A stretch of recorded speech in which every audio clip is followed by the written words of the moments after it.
বর্তমানে কাজের বেডিগর যে দাম কি আর কইতাম। বাইচে গেছে ফোনে দুইটা, আমার খালার কোনো আতা ফাতা নাই, কই যে গেছে আল্লাহ জানে। যেদিন বেডি আইতো না এদিন সহালতে ফোনটা বন্ধ করে থুয়ে দিব। আমি 100 দিন কইছি খালা আমনের যেদিন প্রয়োজন পড়ে যেদিন আইতেন না এদিন আমার সকালবেলা জানাই দিবেন, আমি সকালবেলা সব কাম হইরালাম। আমার বেডি কে রে আমারে জানাই দও না, সারাদিন আমারে বয় থইব, পরে শেষে আমার এটা কাম করুন লাগে। কি আর কয়াম, কামলা বিড়ির কথা প্রত্যেক শুক্র শনি হ্যাঁ ছুটি নিব। শুক্র শনিবার আইলেই তার মাথা বেদনা থাকে, পেট বেদনা থাকে, শরীর বালা থাকে না। আর কিছু কইলে ও আমরা গরিব দেখা আঙ্গর কি অসুখ হইবার পারে না, খালি আমনে গরি অসুখ হইব। প্রত্যেক সপ্তাহে যদি 2 দিন হইয়া নাই তাইলে কি একটা অবস্থা যে লাগে কি আর কইতাম। এরপরে শুক্র শনি ছাড়া যেদিন তার মন চাইবো সেই দিনই হে আইতো না। যখন হে আমার এই কথা কয় যে আমরা গরিব দেখা কি আঙ্গর অসুখ হইবার পারে না, তখন আমি ভাবলাম ঠিকই তো কইছে, আমি আসলে মনে হয় ভুল। পরে আমি খোঁজ নেয়া দেখি হ্যাঁ শুক্র শনিবারে ঘুরবার জায়গা, হ্যাঁ বাড়ির মধ্যে হইতে থাকবো, বালামন্দ রানবো, সারা দুনিয়া জুড়ে ঘুরবো।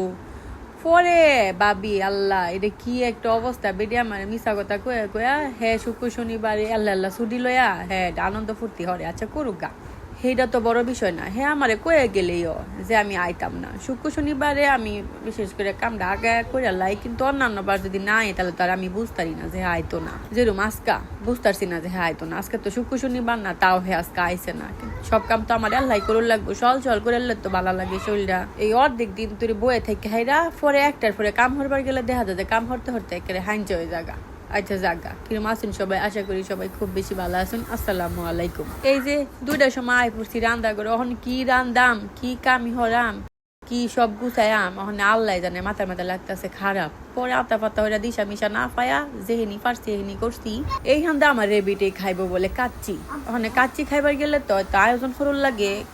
এটা তো সাধারণ রান্দা না যে কইলো একটা ডিম বাজ্জা ভাত খেয়ে লেলাম, তা তো না। কাচ্চি আমি এত ডং হয়ে রান্ধি না, সাধারণ যেবার বিরিয়ানি রান্ধি এইবারই রান্ধি, খাইতে কিন্তু খারাপ লাগে না। প্রথমে আমি দিছি পেঁয়াজ কুচি আর সরিষার তেল দিছি, পরে মাংস দেখাচ্ছি, মাংস দেখারা একটার পর একটা মশলা দিছি। প্রথমে ওই যে কাচ্চি যে প্যাকেটটাতে প্যাকেটের ভিতরে একটা মশলা থাকে গুঁড়া মশলা, হিরা আগে দিছি আদা রসুন বাটা, জিরা গুঁড়া, ধনিয়া গুঁড়া, এরপরে আমার একটা শাহি মশলা আছে আমি সবকিছুর মধ্যে ব্যবহার করি। আমি আমার শাহি মশলাটা মাছের মধ্যে ব্যবহার করি, মাছটা একটা অন্যরকম স্বাদই লাগে। টক দই দিছি, এরপরে দিছি আবার সয়া সস, টমেটো সস আর কিশমিশ, আর শেষে দিছি যারা দেখলেন আপনারা এটা হইলো কলিজাটা আমি আলাদা বা একটু সিদ্ধ হয়ে লইছি, সিদ্ধ না মানে একটা বলক দা লইছি যাতে কলিজার খাপসা গন্ধটা এটার মধ্যে না লাগে। আর সবার শেষে দিছি বড় বড় হয়ে কয়টা আলু ছাড়া তো কাচ্চি বালা লাগতো না। আর আমার রেবিটো আলু ছাড়া কোনো বিরিয়ানি খাইবার না এলে আমি সবসময় যে কোনো বিরিয়ানির মধ্যে আলু ব্যবহার করি। আর বাসমতি চালটারে সুন্দর করে ফুডা লইছি, ফুডা লইতে না আমি একে 90% ফুডা লইছি, হালকা একটু বাত রয়েছে, এটা দম দিলে হয়নি ফুডটা যাবো সুন্দর করে। আমনে বাসার মধ্যে যাই রান্ধুন এটা সাধারণ কিছু, বাড়ির মানুষ যদি কয় যে অনেক মজা হয়েছে এটার মতো আর কোনো খাবারই হয় না, এটা অনেক সুস্বাদু, এটা অনেক খুবই মজা, মানে কিরম বালাজা লাগে আসলে আমি বুঝাই পারতাম না। আমি যাই রান্ধি আমার রেবিতে আমার প্রশংসা করব। হ্যাঁ সবসময় প্রশংসা করবো আম্মু তোমার হাতে রান্নার কোনো জবাব নেই, এটাই ভাল লাগে। হ্যাঁ এটা দেখে আমি আরো তার লাগে বেশি বেশি মজার খাবার রান্না করি। সারাদিন বড় একটা কাম কাজ করবার গেহেরা দিন যে কুম্বালা যা আমি নিজেও করবার পারতাম না। আচ্ছা জাগা তাহলে আমার কাচ্চিটা রান্না শেষ হয়ে গেছে। আসলে কাচ্চিটা এবারে অনেক মজা হয়েছে, আমি বিশ্বাসই করে পারছি না যে এত মজার কাচ্চি আমিও রান্তারি। আচ্ছা ঠিক আছে আজকে এইখান তোরই সবাই আমার ভিডিওটা দেখবেন আর সুন্দর সুন্দর কমেন্ট করবেন।